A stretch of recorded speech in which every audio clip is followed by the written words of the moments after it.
to buy gifts. The Department of Health reminds the public to remain cautious as a surge of COVID-19 cases may be expected during the holidays. And while malls are now allowed to let minors in, the DOH advises against it. Health Secretary Francisco Duque urges parents to not allow their children to go to the mall as most may become carriers of the virus. He said it is better to be in the safe side than be sorry later on. Duque explained that with a foreseen surge of cases during the holiday, this is one way of trying to prevent that scenario. The Secretary, however, admits that the data presented by Octa Research may actually happen if mall goers or shoppers will be reckless. But at today's market round, Duque says that he is happy to see the market clean and with markers put in place to maintain social distancing. This after he inspected how health safety protocols are put in place to avoid transmission of the virus. For now, Duque reminds the public to strictly follow health safety protocols and as much as possible do away from inviting non-family members during the holidays. Meantime, the management of Farmers Market assures the public that they will be adhering to the highest standard for the safety of the customers. They also said that some of their vendors are already selling their goods online. And while everyone is busy preparing for Christmas, Duque echoed the appeal of Healthcare Professional Alliance Against COVID-19 or HPAC for the public to remain vigilant as hospitals may implement a skeleton workforce like how it has been in the past years.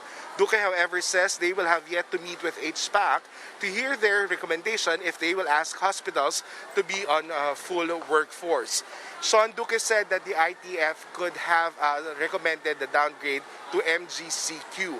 But with the holiday season coming, Duque explained that they have to err in caution and retain the GCQ status for Metro Manila until the end of the year. Sean? All right, Dale, well, how were businesses? How did they fare? Were they found to be compliant with health protocols? And was social distancing observed, although it's rather early, so I'm not sure how many people exactly are in there?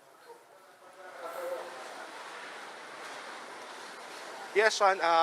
Most businesses here have actually followed the social distancing and even health safety protocols. Just like before you enter the farmers market, you need to scan the QR code for the health declaration and get your temperature and spray alcohol to your hands. And markers are placed all around the market just to maintain the social distancing. And marshals are also roving to check that you are wearing your face mask and face shields. Sean?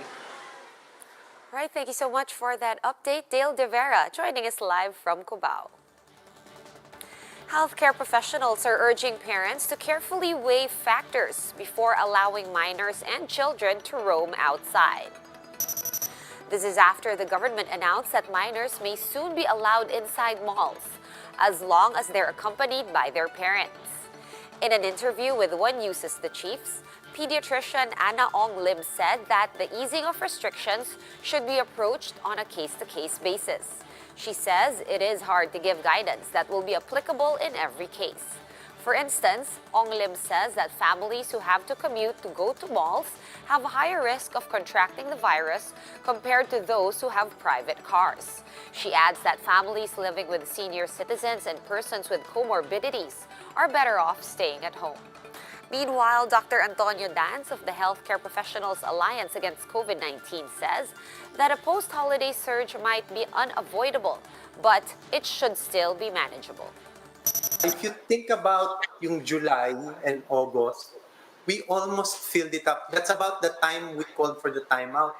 Talagang zero na ang vacancies sa ICUs at that time. There were queues. Ayaw natin bumalik sa ganun karami. Basta manageable. Kaya dapat agapan ngayon pa lang. No? And that's why we're doing this announcement. Para kung dumami man, I almost think it's unavoidable, the dami. Ang gusto natin kung dumami man, huwag lumampas sa kakayahan ng ating mga hospitals. And the night market in Baguio City has once again been shut down after reopening just last night. Mayor Ben Magalong cites crowd control lapses as the reason behind this decision. The city government reopened the night market in a bid to help the economy recover and restore the livelihood of displaced vendors. But an assessment of the night market's first day back in business showed crowd control problems. Magalong insists that reopening businesses should not sacrifice public health and safety. For now, the city government will identify weak points and vulnerabilities and discuss solutions to be able to reopen the night market in a safer manner. We'll be back with more stories after the break. Keep it here on One News.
You're still watching One News Now. I'm Sean Yao. The Manila city government has set aside 250 million pesos for the procurement and distribution of COVID-19 vaccines to residents. Manila Mayor Isko Moreno says they already sidelined some 200 million pesos about 5 months ago for the purchase of vaccines once it becomes available. Moreno also said they've added 50 million pesos from the city's 2021 budget for the same cause. But if this still proves to be insufficient, the mayor says he will cancel infrastructure projects to focus on the inoculation of his constituents. The city government is also developing an ID system to certify residents upon receiving their shot to make sure that everyone is protected against the virus. The LGU plans to open a website where Manileños can register all their details, including pre-existing conditions and comorbidities, so officials will know who needs to be prioritized. However, the mayor says that he will be the first Manileño to receive the vaccine, just to make sure that it's totally safe. The LTFRB and the Transportation Department have now distributed over 724 million pesos in cash subsidies for bus and PUV operators who were affected by the COVID-19 pandemic. LTFRB Chairman Martin Delgra III says that this sum was included in the 1.15 billion peso budget for direct cash subsidy programs under Bayanihan 2. At least 178,000 PUV operators were included in the program, which seeks to provide 6,500 pesos in direct cash subsidies to each affected operator. So far, about 111,000 operators have received their allowances, while around 66,000 are still waiting for theirs. For more updates, visit News 5, the Philippine Star, and Business World online. Visit our website, onenews.ph, for more in-depth analysis. You can also catch One News on the Signal Play app. Register for a free account at www.signalplay.com and stream One News live anytime, anywhere. I'm Sean Yao, and we are One News.